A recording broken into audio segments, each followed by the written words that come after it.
반갑습니다. 기본소득당 용혜인 의원입니다.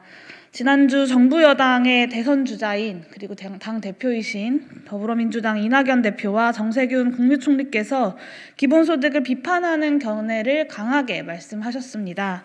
저는 여기에 대해서 반론을 하고자 합니다. 이낙연 대표는 지난 2일 교섭단체 대표연설에서 국민생활기준 2030을 포함한 신복지국가 구상을 제안하고 나서 기자들과 만나 알래스카 빼고는 기본소득을 하는 곳이 없다라며 기본소득 도입이 어렵다고 밝히셨습니다. 정세균 총리도 4일 외신과 인터뷰를 하면서 한국에는 기본소득의 재원이 없어서 불가능하다라며 포퓰리즘 정치는 실패할 수밖에 없다고 하셨습니다. 이러한 발언은 최근 기본소득 정책과 이 정책을 주장하는 정치인들이 국민적인 관심을 받자 두 분이 이를 견제하려는 의도로 보입니다. 그런데 이 발언들이 두 분의 소신이라면 저는 정말 안타깝습니다. 대선 주자로 주목받는 두 분의 정치 철학과 상상력이 너무나 빈곤하다고 느끼기 때문입니다. 정세균 총리님의 포퓰리즘 비판이 정당하지 않은 것을 국민에게 약속한다는 뜻이라면 기본소득과 포퓰리즘은 눈사람과 사람이 다른 만큼이나 다릅니다. 기본소득은 한 사회가 자연으로부터 또 이전 세대로부터 물려받은 공동재산, 즉 공동부에 대한 권리입니다.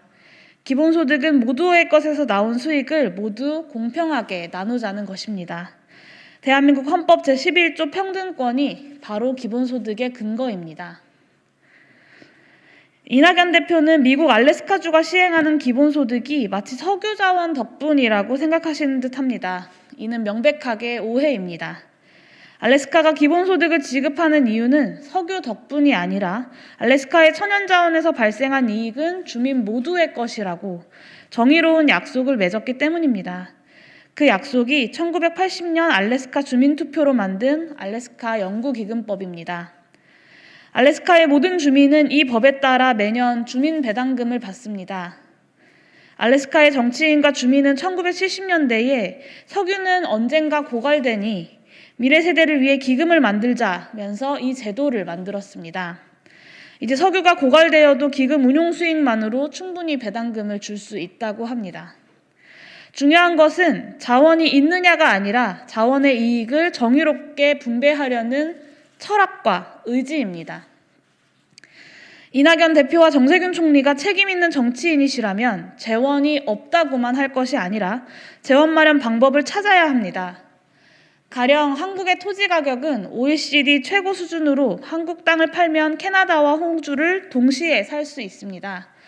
막대한 토지 가격 상승으로 부동산 부자들이 누리는 불로소득은 소수가 석유 자원을 독점하여 지대 수익을 얻는 것과 같습니다. 토지보유세를 신설해 불로소득을 환수하고 기본소득으로 분배하면 자산 불평등과 소득 불평등을 동시에 줄일 수 있습니다. 이런 생각은 하지 않고 단순히 재원이 없어서 기본소득을 못한다는 말은 무책임한 말입니다. 예산 제약으로 기본소득을 당장 전 국민에게 충분히 높은 액수로 주기 어렵다면 토지보유세, 토지기본소득이나 탄소세 기본소득처럼 적은 금액을 보편 지급하면서 생애 주기별 기본소득을 차례로 도입할 수도 있습니다. 아동 청소년 기본소득, 청년 기본소득, 노인 기본소득부터 시작하는 것입니다. 저는 그래서 지난 대표 연설에서 이낙연 대표의 아동수당 확대 제안을 환영합니다. 다만 아동수당이 양육비 지원의 의미를 넘어 아동과 청소년을 동등한 시민으로 존중하고 공정한 기회 균등을 실현하려면 더 적극적인 확대가 필요하다고 생각합니다. 저는 아동수당을 아동청소년 기본소득으로 이름을 바꾸고 점차적으로 월 30만 원을 만 18세까지 지급하며 만 14세 이상 청소년은 경제활동 경험과 자립 노력을 지원하기 위해 원하는 경우 직접 신청하고 지급받도록 하자고 제안합니다. 이를 위한 법안을 준비하고 청소년 당사자들의 의견을 수렴하여 법안 발의를 추진하겠습니다. 그래서 아동수당을 생애 첫 기본소득이 되도록 하겠습니다. 아동 청소년 기본소득에 이어서 청년 기본소득, 보편적 노인 기초연금 도입도 추진하겠습니다. 기본소득 탄소세, 기본소득 토지보유세 도입도 계속해서 2021년에 법안을 준비하고 추진하고자 합니다. 각각의 기본소득 제도 도입을 디딤돌 삼아 온 국민 기본소득으로 나아가고자 합니다.